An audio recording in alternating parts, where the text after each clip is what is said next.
Welcome, everyone, to the 22 February 2024 edition of Continental Commandery's Maritime History Virtual Lecture Series. The series now is entering its fourth year, and we have over 30 presentations that are available on our YouTube channel, which my colleague Mark Wixom will show in just a minute. Where you can check out our complete library of YouTube videos. Before I introduce this evening's speaker, I'll do my usual promotion of the United States Naval Order. As most of you know, we are the nation's oldest hereditary maritime society.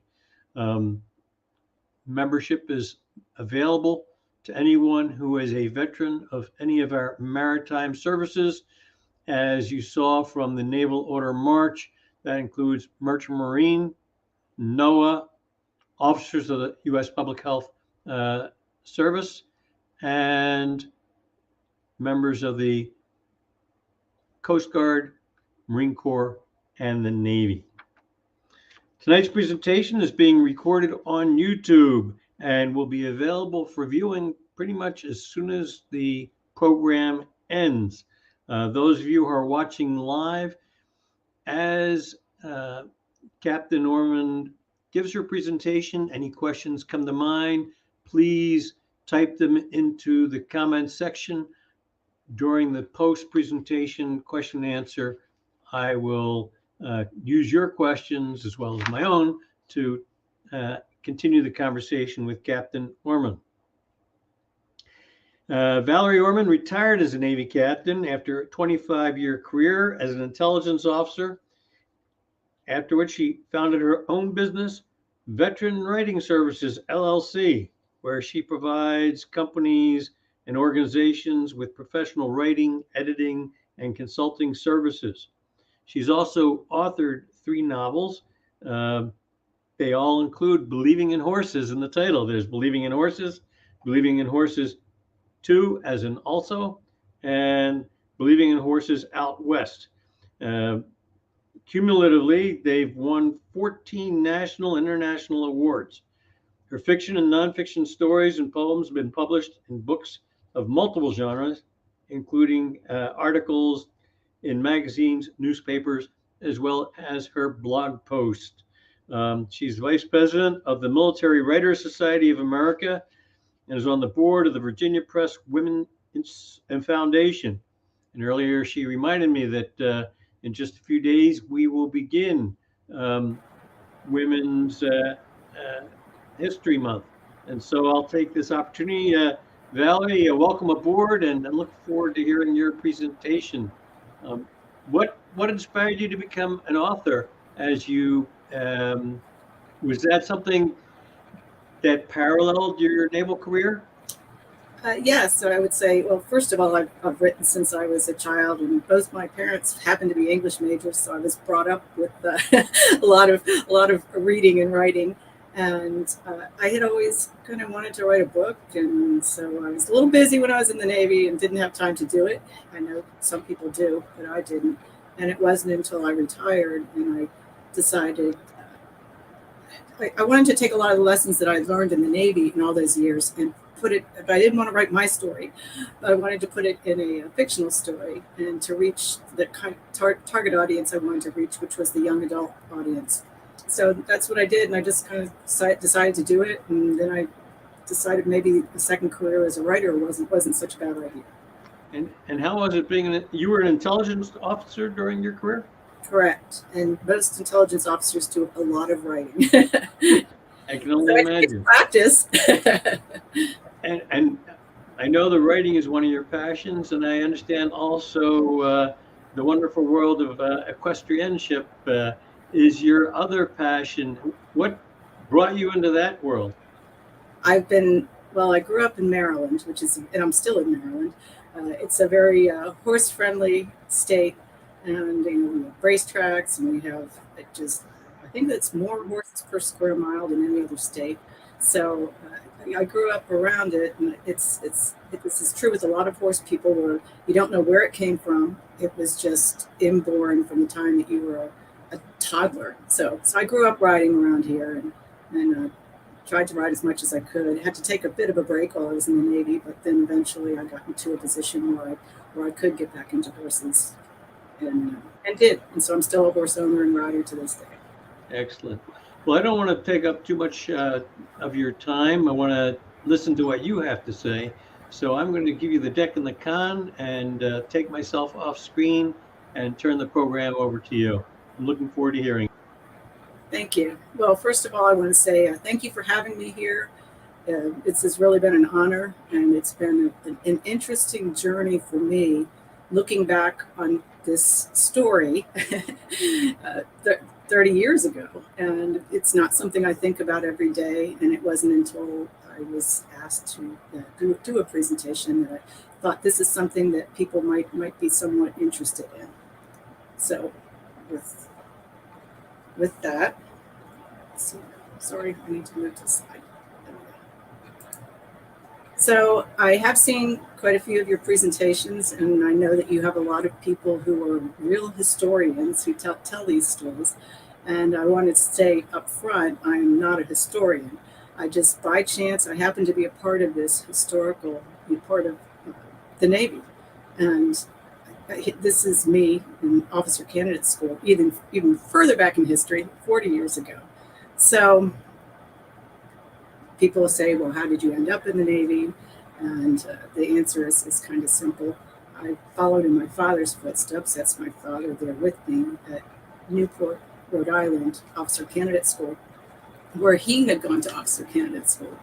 So he was a surface warfare officer, and my uncle, who was my father's brother, and we were close, he happened to be a naval aviator. He was an E-2 pilot.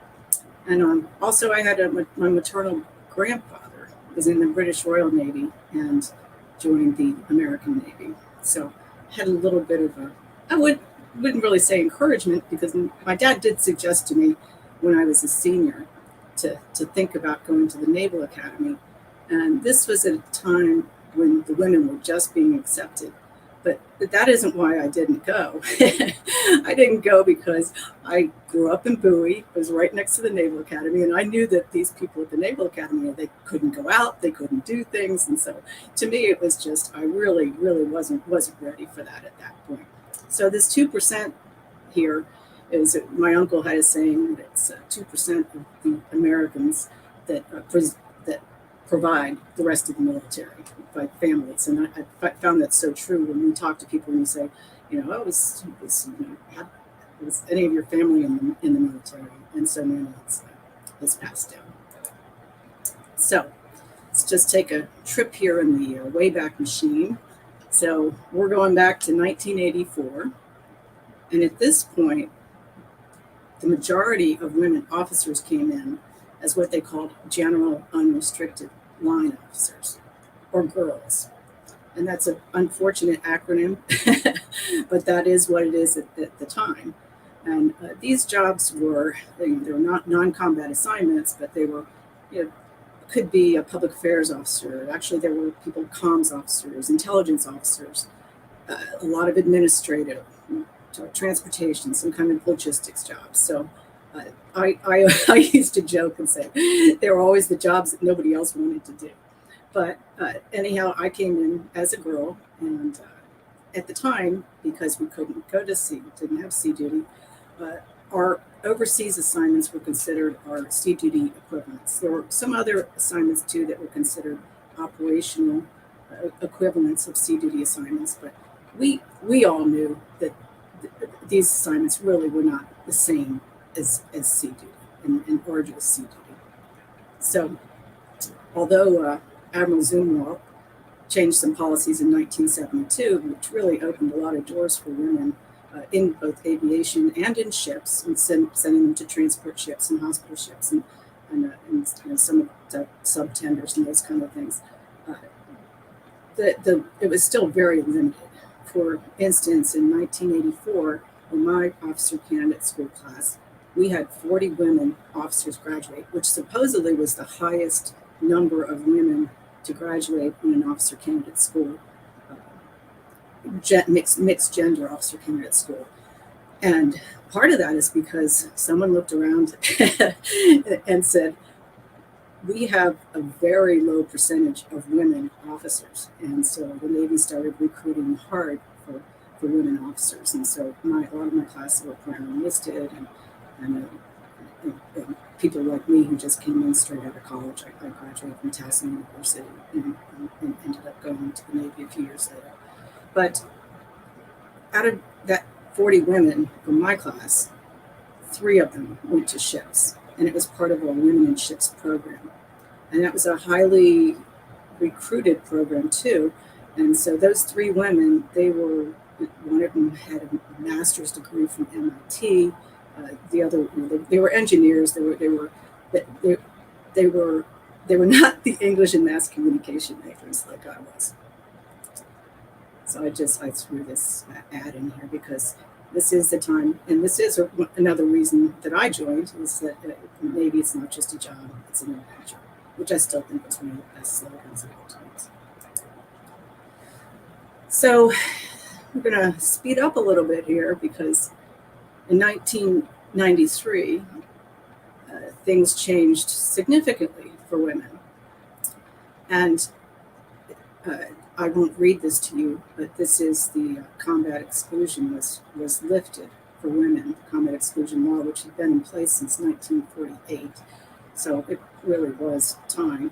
But there was, so this, now women were going to be allowed to serve on ships and in combat aircraft. So question is, what brought this about? Well, I summed it up, and this is not just me, other people have said the same thing. The number one is that the Gulf War, women had served in the Gulf War, and they had served admirably, and women had gone, even though they were not technically in combat positions, they served in combat areas. Women was taken POW, women were killed, but people could no longer do the pushback and say that women couldn't do it. The other is the continued work, and I'll speak about some of these women and men who were continuing to push this forward, trying to lobby to Congress, go to the leadership of the militaries. And I say the military because it wasn't just the Navy, but there were a lot of people working tirelessly, behind the scenes, trying to not behind the scenes, just in front of the scenes too, like I said, testifying in Congress and trying to get this law changed. And then the third one is, unfortunately, in this group, is the 1991 tailhook scandal. So I think most people probably remember this or have heard of it, and it was a very unfortunate incident. And there was 2 large investigations, and that's why you might say, well, why does it take to 1993? Well, these 2 investigations of the tailhook scandal really brought out a lot of unfortunate pieces, and just discrimination and sexual harassment and things like that.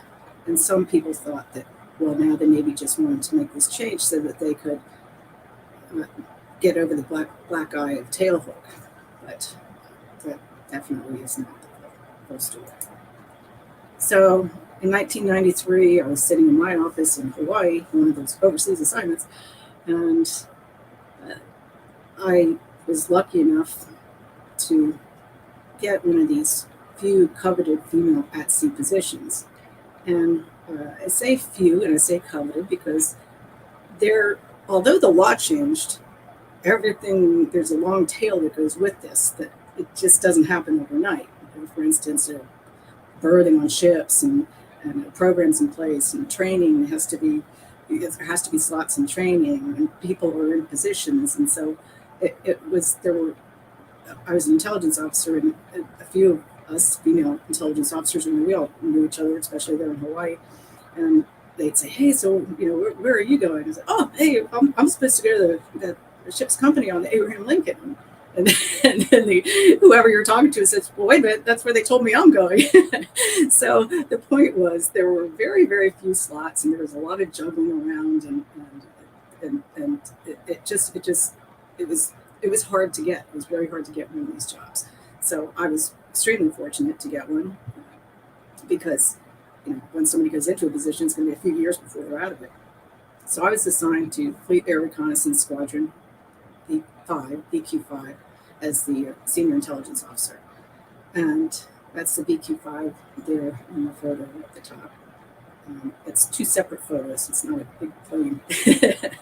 And assigned to Air Wing 11, and embarked in the USS Abraham Lincoln. So the Abraham Lincoln was the first aircraft carrier to take women, to deploy with women on the West Coast. However, the first aircraft carrier to deploy was from the East Coast, and that was the USS Eisenhower. So this article recently came out, and it's Sea Airspace Quarterly, and it was about these first 5 female naval aviators to fly combat missions. So it's an excellent article. You can see the URL on there, and the title of it was Just Doing Their Jobs. And these women, part of the article is, nobody knows who they are, they don't know their names or anything like that. And that was the point. They just wanted to do their jobs. They didn't want to have all this attention to them and distract them from what they were doing. And of course, that wasn't really the case. That couldn't be the case, because they had over 300 media requests in the first few months before they even, when they left on cruise. The Navy finally started backing that down and just not letting them be a spectacle, and not answering every media request with, yes, you can have an interview. And that was fortunate. And so I would highly recommend this article. And there's also, as part of this, was a quote in here, and it's from Rosemary Mariner. And when I talked earlier about those people with the continued work, she is clearly one of those at the forefront of that continued work to try to have this law changed. And I thought her quote here was just really on target. Particular part saying, if you can't share the equal risks and hazards in arduous duty, then you're not equal. And many women felt that this way, and that is why it was such a big deal to us when we were allowed to take the hard jobs too. So, as I said, this was new beginnings. This is the first West Coast carrier to deploy in an operational environment. I was one of them, one of those 450 women among the 5,000, and that's the complement of the ship's company, the air wing, the staffs, the detachments. So it was the first cruise for most of the women. Some of them had been in some of those other programs and had been in other ships, for instance, supply officers and things like that. But for the vast majority, it was the first cruise, and we were headed to a combat zone. So the photo there is going under the Bay Bridge in Alameda.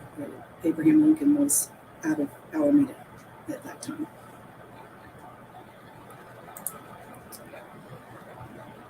But in this air wing,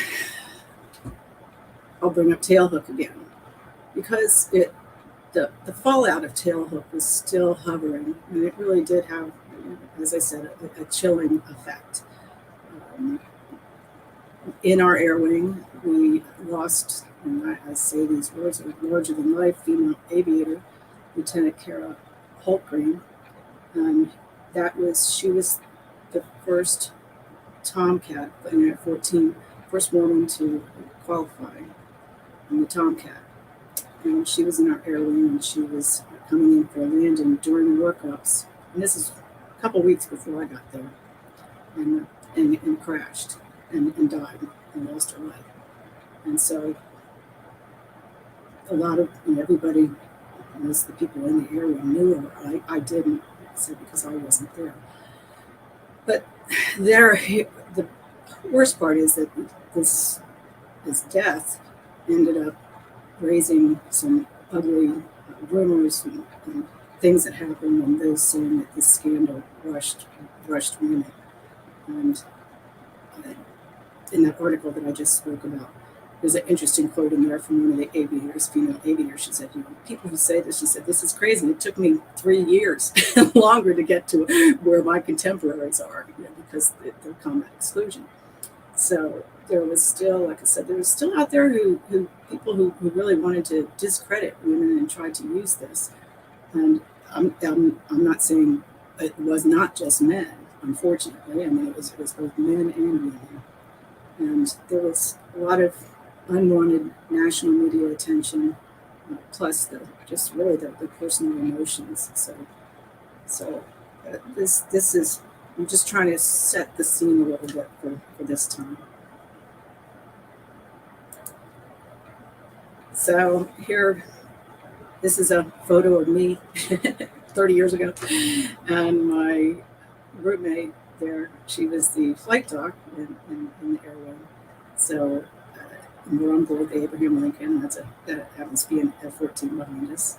So, but some of the things that were pretty unusual, and as I said in my first slide, this is a personal perspective, but for me personally, I would be walking through the hangar bay or something, and I just like, why do I feel like I have 100 eyes on me? And I'd actually talk to my shipmates, and then I said, why do people stare? And they said, well, honestly, they said they're just not used to seeing women on board. I mean, it's just like when people turn around and they see something, it's something that they're not used to. So that was part of it. And once I got settled with that, I think I was a little better off. And then they eventually did get used to it. But it was initially, in those initial days, it was a little bit of a challenge. There was also a botched pregnancy screening. So there is an East Coast Navy and a West Coast Navy, and you would think that the East Coast had learned lessons and that they would have passed to the West Coast since we were the second to go. But in this case, this was one that didn't really get passed very well. A few of the women on the Eisenhower ended up were pregnant when they deployed, and so they ended up having to send them home from cruise. And so the knee-jerk reaction on the West Coast, at least and this is in the Air Wing, was that the Air Wing ordered all the women to have a pregnancy test before leaving, but it wasn't done correctly. It was not passed through the right chain of command. It was not. And it turned out that it was an illegal order anyhow. So it was just every one of these things just was under higher scrutiny than because this was the first combat deployment as well. This tea and cookies meeting was another just well-intentioned but poor execution. The Air Wing commander decided he wanted to have a meeting with all the women in the Air Wing before the first port call, because we may not know what to do in that port or something. And he really did call us up to one of the largest ready rooms and had tea and cookies there, and talked to us and just told us about what it was like, and it was just very demeaning, condescending. The women were angry about being singled out like this, and we just felt like we had come pretty far, and then this took us a step back.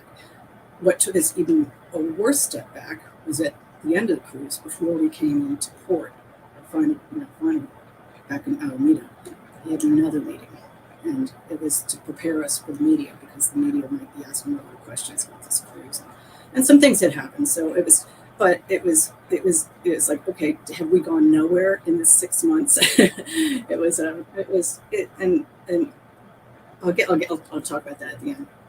There was also, we were crossing the line. We had a crossing the line ceremony where we became shellbacks, pollywogs to shellbacks, and there was all this, oh no, there's going to be women here, and what are we going to do? And they going to claim harassment? I could say, I was there, and it was equal opportunity harassment. There were really no issues with this, but there was a lot of build up to it. All these tensions, these unnecessary tensions. In the end, there were 2 IG reports of this Air Wing. It was about the integration of women into Air Wing 11. One was a Navy IG report, and the later one was a TIG report, I believe. But I was interviewed for both of them, and as were a lot of people in the Air Wing. And in the end, this is the final report, is that there was no intentional discrimination, but they did criticize how the integration was handled. And they actually bring up two of these things that I mentioned above, with the pregnancy screening and the tea and cookies meetings.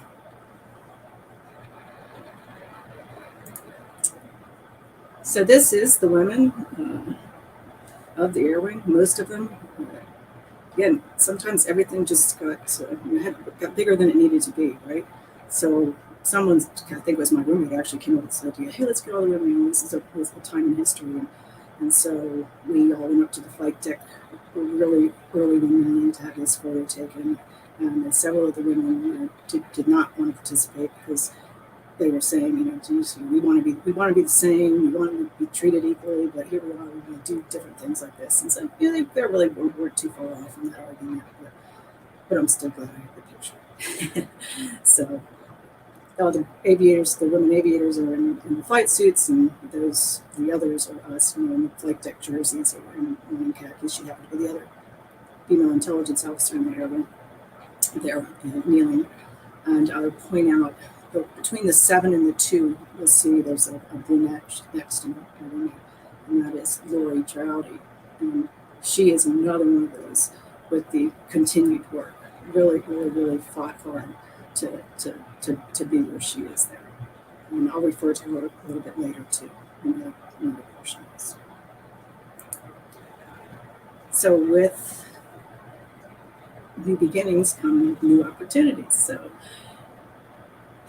opportunities for new mentors, bosses, people working in operational positions that I ordinarily, this would not have been this close to. So I was very lucky on this particular cruise, workups and cruise, to be have great people to look up to.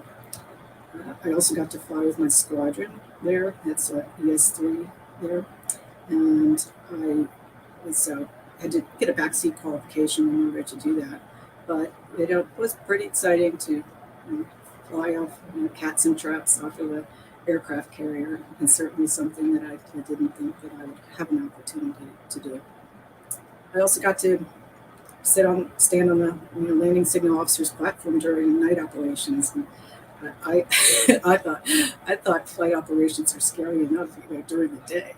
But that was really something else, just still makes my heart beat just to think about it. So, and got to view flight ops from the tower and just be a part of this amazing machine, which is a U.S. naval aircraft carrier, and not as somebody who was visiting on a Tiger cruise or as somebody who was just home for a day. It was really quite exciting to be a part of the real thing. So I mentioned bosses and mentors. So this here is Captain Barb Boyer, and she was the ship's intelligence officer. And while I'm actually very positive about all this. I may sound like I'm critical, but one of the things that I thought that the Navy did well in some cases, and particularly in this case, is they put the right people in the right job in these leadership positions. So she was a commander at the time, but she was absolutely just the right person to be able to deal with a lot of things something that people also don't think about is this is a commander, right? She's a commander on a ship, and it's her first sea duty assignment. So there's some issues with that. There's learning curves, there's things like that, but she had the right attitude, and she knew how to take care of her people, and I just can't say enough about her. I'm fortunate that I also had the opportunity to work with her several other times during my career. So I also had other bosses, because in air wings, the squadrons report people turn over to the ship's intelligence officer when they get there. So it's like they have at least two bosses. So I also worked for my officer in charge, and PQ5 is like spies in the sky. And it's an intelligence platform, and we had some unique reporting duties and things to do. So I worked directly from my boss for that. And I also worked for the Air 111 intelligence officer, who was in the ship, works under the ship's intelligence officer as well. And additionally, I was assigned to work in subplot, which is the commander carrier group 3 intelligence officer, and supplementary plot is we're tracking a lot of SI communications and things like that, and keeping an eye on who's out there around us in the ocean. And so I was there for the Cargo 3 intelligence officer, and had the opportunity to we work the night shift most of the time, which the good part of that is in the morning you get to do the intelligence brief. And that's what intelligence officers like to do. So here is our trip. Western Pacific, Arabian Gulf deployment. I would say traditional, but it's really not very traditional, because you'll see those 5 little stops in Jebel Ali over there. That's not all that traditional. Maybe it is today, come to think of it, but back then it wasn't. So we left Alameda, went to Hong Kong, Singapore, then went into Jebel Ali, doing the Operation Southern Watch and the Gulf operations, and a lot going on. It actually was a pretty exciting time, because this was 1995, and the Gulf War wasn't so far in the distance. But we were originally planned to go a few stops in Jebel Ali, and then we were going to go down to Australia and then make a few port calls in Australia, which of course everyone looked forward to. And but as we were exiting the Gulf, we were turned around and sent back, because this is when Saddam Hussein started saber rattling again.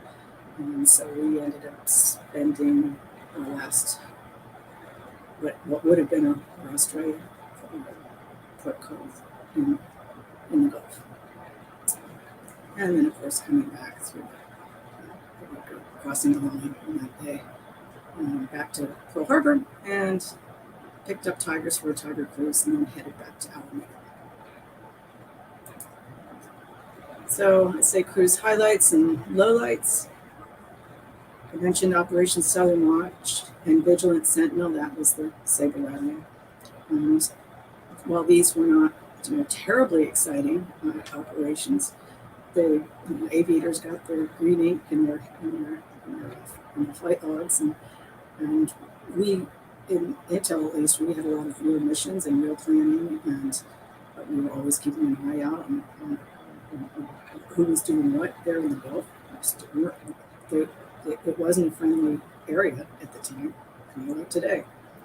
So we had other sort of mishaps. There was this, you'll see in that picture there, the one that's not with the infrastructure, with the after structure there. It's the one with the plane.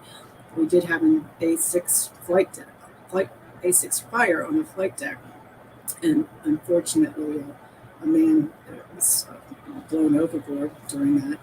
He was recovered, and minor injuries, but still, these things can go very bad very quickly, and we get a lot of hearts thumping. We did have, after Kara's crash, there was 2 more F-14 crashes while we were in deployment. These were F-14As, as someone said, F-14 aging. But the crews were recovered, and so that, obviously a much better situation there.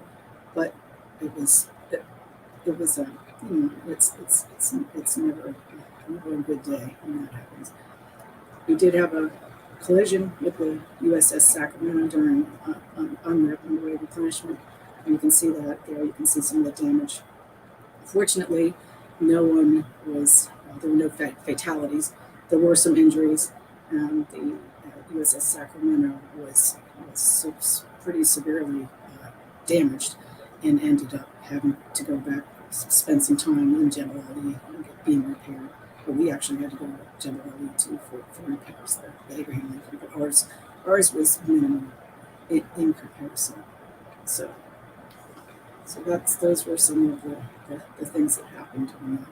And that happened to be, it was a steering casualty in Sacramento. So it was not human error. So a recommended reading here for about this time. And these happen to be two books that I've read, and they were written by two of my shipmates. The book on the left here is a nonfiction memoir, and it's by Lori Drowdy. She's the one who I pointed out. She's in between 7 and 2. And she started this as a journal, sort of journaling this time. But then in the end, she ended up also going back the ways, sort of how did she get there and that kind of thing. But I thought it was, she was very fair, but it was well written, and it really gave me a good window into a lot of things. I was there, but I wasn't an aviator. A whole different story, and I knew that, but I just learned a lot of things that I didn't know. So it's a really good snapshot in time. And then the book on the right, this fiction thriller by Paco Chirichi, and I only found out about this book. I was at the Military Writers Society of America awards banquet in Albuquerque a few years ago, and he won an award for this book. And we were both up there on the stage afterwards, and he turned around and I'd said something about being an intelligence officer, and he said, "Oh, where were you?" And I looked at him. I said, "Paco," and we hadn't seen each other for 25 years. So it was like, obviously we probably didn't recognize each other right away, but we did recognize each other. So, and he said to me, "Oh, you may want to read this book." He said, "It's a lot of it's about that time period." He said, "I think you'll recognize some of the characters, even though it's fiction. A lot of the characters and a lot of the situations were very much the same." He's an amazing aviator, and his aviation sequences and things were written very, very well. And what surprised me is he's this tough tomcat guy, and that the way he wrote his female characters, I thought was really, really, really interesting. So, but I was reading something else about Paco recently, and I saw this about it kind of helped put things into perspective for me about how he felt about some of these situations. But his quote is, "The treatment," he's talking about Kara Hultgren, "the treatment she received after her death has always stayed with me as one of the greatest injustices witnessed during my naval career." So he, felt really strongly that all that, back in the early slide when I was talking about all this stuff that was going on around that time, and people pointing fingers, and that's the way he felt. And he did mention this too. He said that the XO of the squadron crashed in the same scenario in the simulator 97 out of 100 times. And so he thought that really should put the whole thing to bed, all the people raising issues. So, and interestingly, the inspiration for Kara was the inspiration for his female character in his novel, his main female character. Kind of a tough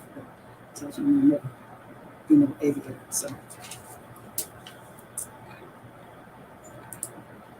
So, all right, so the cruise is over. And the next chapter is, I was supposed to go to this really cool human intelligence assignment, and do fun things. And instead, that we all know the needs of the Navy, I think. And so the next chapter is that I was the assistant intelligence officer at Naval Air Force, U.S. Pacific Fleet, AirPac.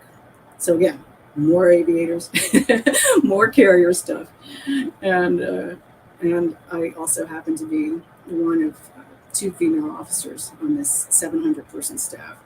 And at the time, I was the only female officer who had served on an aircraft carrier.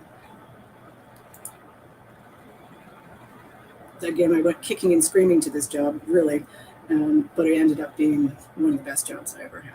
And so I was on, among my other duties, I was on 2 separate airpack evaluation teams. So we would go out to all the West Coast carriers. There's 2 different teams. One of them had to do with certifying to go to the next level of preparation for deployment, and the other had to do with systems, making sure that all these systems that we're putting in place out here, that the users know how to use them, and also that they talk to each other. So this is a carrier onboard delivery and the COD there. And so I would go out with these teams, and probably went out maybe 12, 14 times. But 40-person teams, both the teams were about the same size. And I got to get a lot of traps in the COD doing this. But again, I had really good bosses, and I was not out there to look at women's issues. I was there to do what I was supposed to do. Now, I will admit, when I saw an issue at one point, I did tell my boss, who was a captain, and I was a lieutenant commander at the time, and say, hey, this kind of isn't right. And he said, well, why aren't the women saying anything? I said, because they don't want to make noise. They just want to be accepted. So, but it was a wonderful learning experience, and to me, probably the total highlight of this was to see the rapid changes, right? That this had only been, by the time I left these teams, it was 1998, and just the differences that had happened from the time that I started in 1994, and my first out to sea experience, to 1998. In this short period of time, it was a really good news story. I was happy to be part of it, to get to see it. So, where are we today? This is Captain, she's now an Admiral, Amy Baron-Schmidt, and she is the first female carrier XO, and later the CO. And you can see, I don't know if you can see that on the podium, it is the USS Abraham Lincoln. So really nice to kind of come full circle there. The first West Coast carrier with women, and then the first one to have a female CO. She is a helicopter pilot. I don't personally know her. I've only heard fantastic things about her. I've seen her in action on little videos and things, and I've read things that she said, and I would love to meet her someday. But so we've obviously we've come a long way in that period of time. And then also Admiral Lisa Franchetti, who I have met. I actually worked with her, depending on many years ago. I was the deputy EA to the director of naval intelligence, and she was the deputy EA to the vice chief of naval operations. So, and I just remember her being a great, solid person, easy to work with, and all that. So, and obviously she went really far. I also saw that she is a companion of the Naval Order of the United States, so that's good to see. I saw you highlighted her on the cover of your journal when she became the CMO. So can't get much higher than that. So I'd say things are really had moved in the right direction. And with that, this is my contact information. You can see it. So you can see what's going on the banners down there. And I mentioned the Military Writers Society of America, because if there are any writers out there, it doesn't have to be books. You can also just write articles, stories, whatever. This is a great group. We're over 500 people, and always welcoming new members. Also have a book awards program. I think it's one of the better in the business. And that's my email address. And before we get to questions, I will put in a little pitch for my books there. That's because authors are supposed to do that. And they are Believing in Horses, Believing in Horses 2, and Believing in Horses Out West. And they're set within a military family. And they're, as I mentioned in the intro, they're targeted for young adult, but I really think that I've had more adults read them than young adults.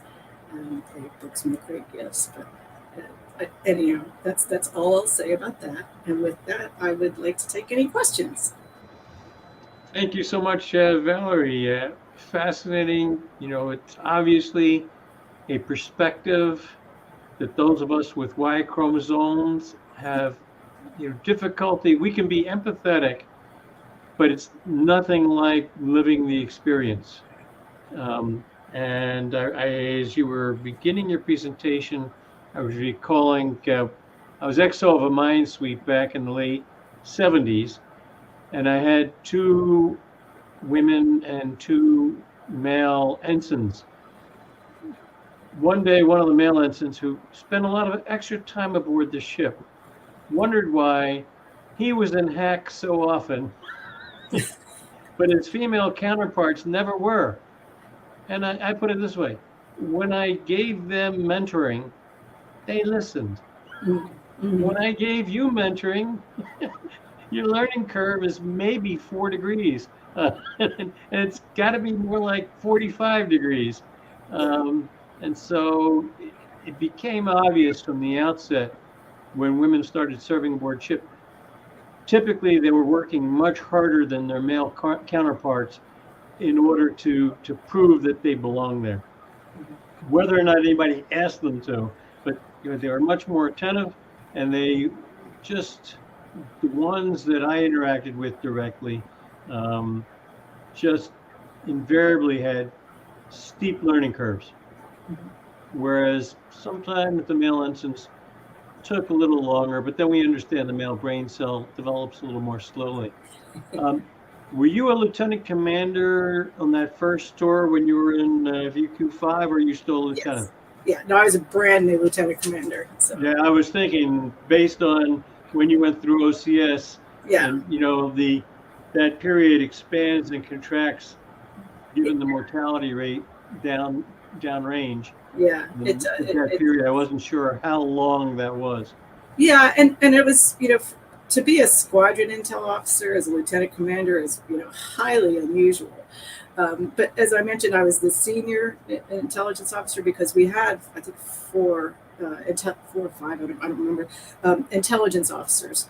But I was the senior one, and we had detachments and set out at detachments. But the ES-3A platform was also a new platform. It was, and so we needed to write new procedures and things and like how things were going to be done, because this was one of the first deployments the ES-3As had gone on. They deaded out a little bit out of Guam here and there for a short period of time, but as far as going on a full-blown deployment, so I had a mission to help write these procedures and policies and things like that, which it's not something I think your average ensign could do and figure out. Right. And also because of the level of intelligence that we were working and everything, it just needed How are your accommodations? What's that? How are your accommodations? Was there a berthing area well away from the rest of officers' country, or like that's sandwiched within JO country? Another one of the IG issues that they, again, East Coast, West Coast, right? Why would we talk to those guys? So on the West Coast carrier, they decided they would put all the women officers together, right, in one berthing area. And of course, the guys said, "Oh, you're all in Sleepy Hollow," and that somehow this wasn't fair because here, the guys had to walk down the passageway in their bathrobes in front of everybody, but we were all down there together, huddled together, and it was there was some truth to that, and actually that was the last time it was done. So interesting. So how is it these days? They're spread throughout the ship. Interesting. Mm-hmm. That had changed again. Like I said, by the next time I went out on an air pack on the first evaluation team. So that's that. It just was fairer that way.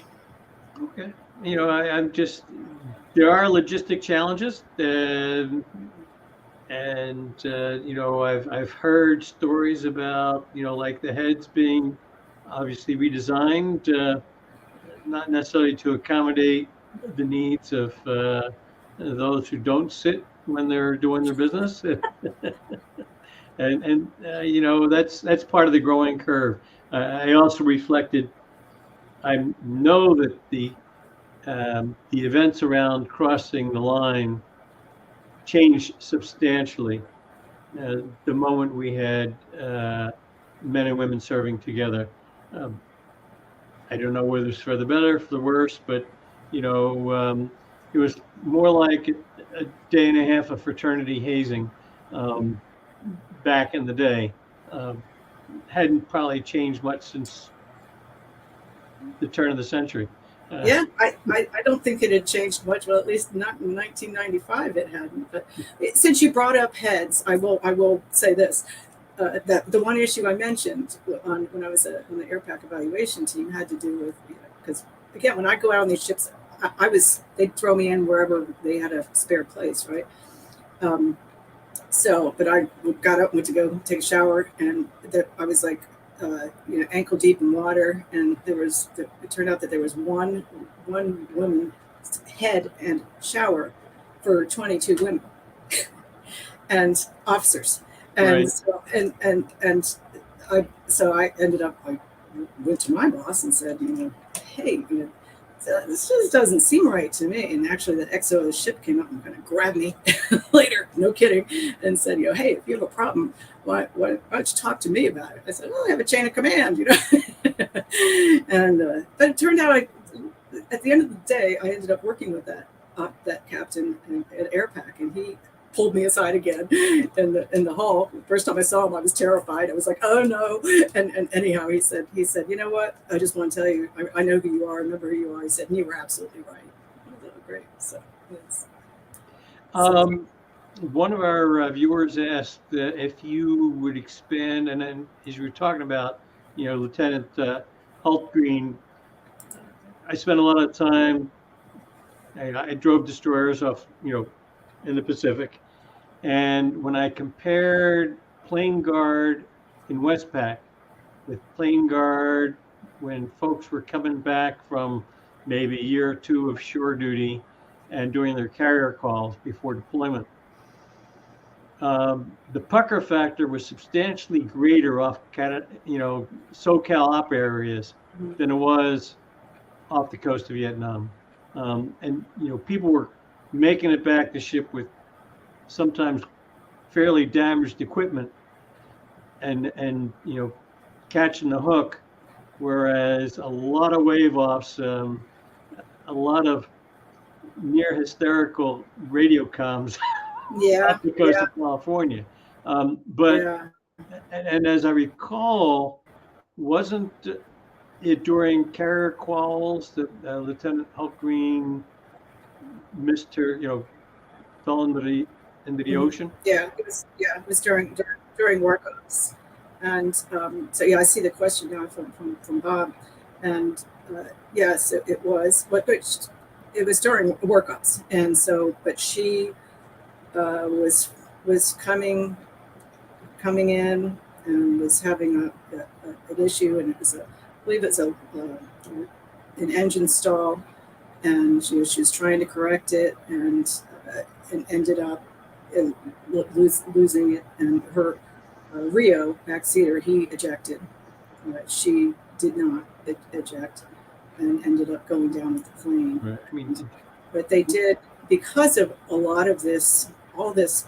There's a lot of nastiness that went on. People were releasing flight records and making falsifications and saying, hey, well, she was in the bottom of the class, and but whatever, and she wasn't, and like I said, that thing about the XO, they did that to show that, hey, this would happen to anybody. It turned out it ended up being a malfunction, an engine malfunction. It was not pilot error. But because of all this hype and everything around it, they ended up pulling that plane up so they could do this in-depth investigation.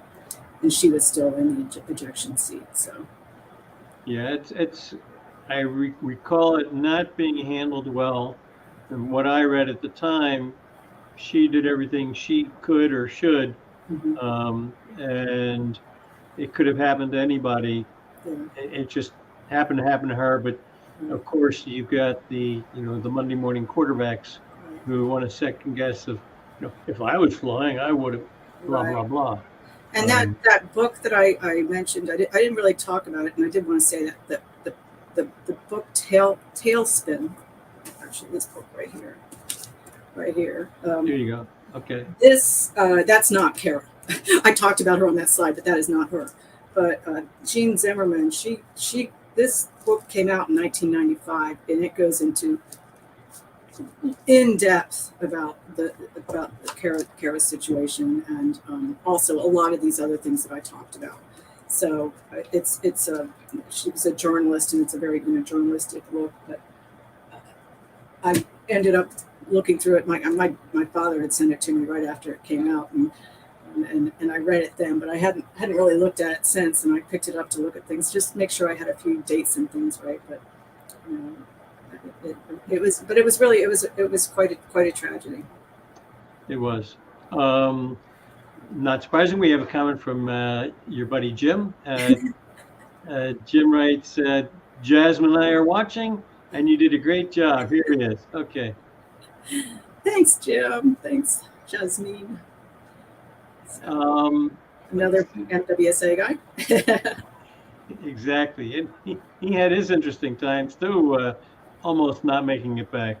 As a matter of fact, that's one of our YouTube recordings, and that's the one that when we were talking the other day, where John Parecchio and I got to play act with the script that Jim prepared for his YouTube presentation.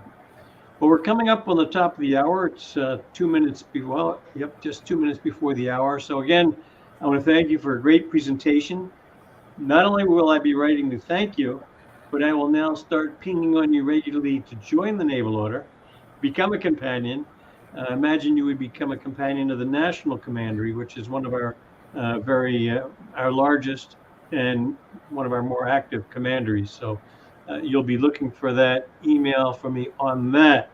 I also want to comment that on 21 March, Commander George Wallace, U.S. and retired submariner, will be talking about a short history of submarine technology. So I invite everybody to join us again a month from now for that presentation. And with that, we're just about at the top of the hour. So again, it was a great presentation, and maybe we'll get you to talk about some more specific topics. You could probably do a presentation on given events that have happened and occurred during given tours. And I want to encourage both you and our companions to come on board, because you are our maritime history. And with that, I wish everybody a great rest of your day, rest of your evening, wherever you are in the world. Everybody be well. All right. Thank you very much.